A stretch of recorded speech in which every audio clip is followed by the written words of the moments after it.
नमस्कार, प्रणाम, जय मिथिला। बिहार में दोसर चरण के जे छै से मतदान स्टार्ट भ गेलै है और सुबह सुबह जे छै से मजाकिया स्टाइल में पिताश्री से पूछलियन कि पिताश्री वोट दिले जाइ छियै, किनका देबै? तऽ पिताश्री कहलथि है पुरेनी पात पर। कहलिए वाह, वेरी गुड।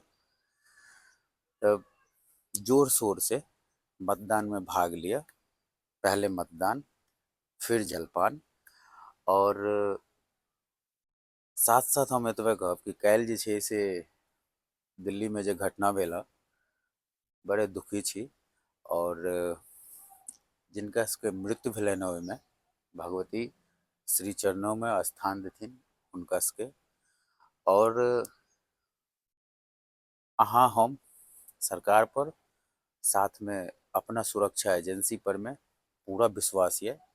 ओई जड़ तक जेथिन और भारत सरकार और सुरक्षा एजेंसी पर में हमरा पूरा भरोसा है। ताहि डरनाइ नहीं छै।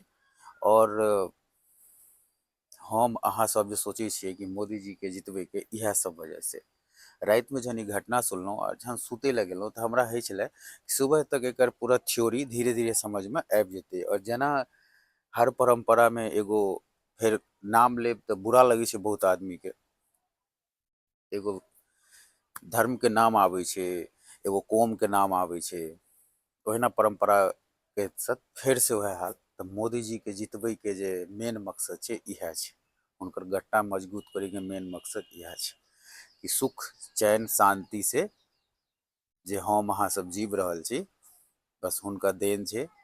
तो सबसे एतबा रिक्वेस्ट करब, अहाँ अपना पसंदीदा के दियो, जिनका देबनि दियो, स्वतंत्र छी, कोनो रोक ठोक नहीं है, लेकिन